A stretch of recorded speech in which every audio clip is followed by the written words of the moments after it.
We want to talk more now about President Obama's visit and this country's relationship with Canada, with someone who spends a lot of her time reporting on that relationship. We are joined by Alison Smith, Washington correspondent for the Canadian Broadcasting Corporation. Alison, it's good to see you again. Thanks for being with us. Canada was reportedly alarmed by the Buy American provision in the stimulus package President Obama signed this week. Is there any comfort in the assurances coming out of Washington that that package won't adversely affect trade between the two countries? I think there's some easing of concern because they know that international trade laws are going to be respected. But I think the broader concern is about the overarching message that is sent when legislation says Buy American. And so Canadians are going to be looking closely to see exactly how that's going to be implemented, particularly when most of that money is going to be spent by state and municipal governments. So I don't think we've written the end of this one yet. Well, the United States is increasing its troop presence in Afghanistan, and Canada's been a very staunch supporter of the United States committing troops. Canada, though, is saying that it hopes to have most of its combat troops gone by 2011. Is it possible that Canada could change its mind on that? Well, I suppose politics can always change, but it was a decision made by the Parliament of Canada. I think it refers specifically, though, to combat troops, and Canada has not said anything like that about reconstruction or development, and those are more of the kind of traditional roles that Canada has played and something that President Obama has talked about as well. So I think that's where you're going to see the emphasis. Has the opinions of Canadians about the war in Afghanistan evolved or changed?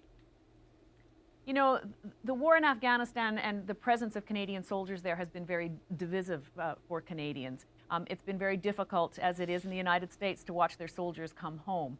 I think there's a recognition of the importance there, but I think, once again, Canadians seem to feel more comfortable about the reconstruction and the development role that the Canadian soldiers have traditionally played.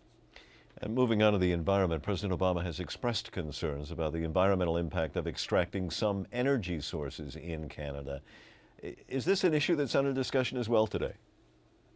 Yes, it is. Canada is the biggest supplier of oil and natural gas to the United States, a big energy supplier. Most Americans don't realize that.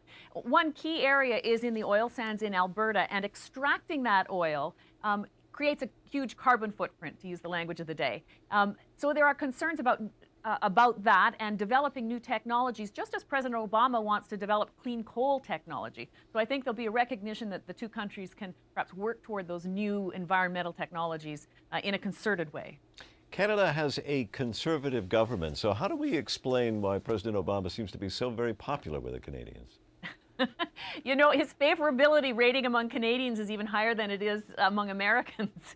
I think the historic nature of the presidency, of course, is not lost on anyone. Canada traditionally, even though it's a conservative government, I would say is probably more centrist or left of center than conservatives as you describe them in the United States. People are fascinated by him. As somebody pointed out to me, you know, he's part politician, he's part icon, he's part rock star, and Canadians are fascinated by this. And so there's wall-to-wall coverage in Canada on this story today.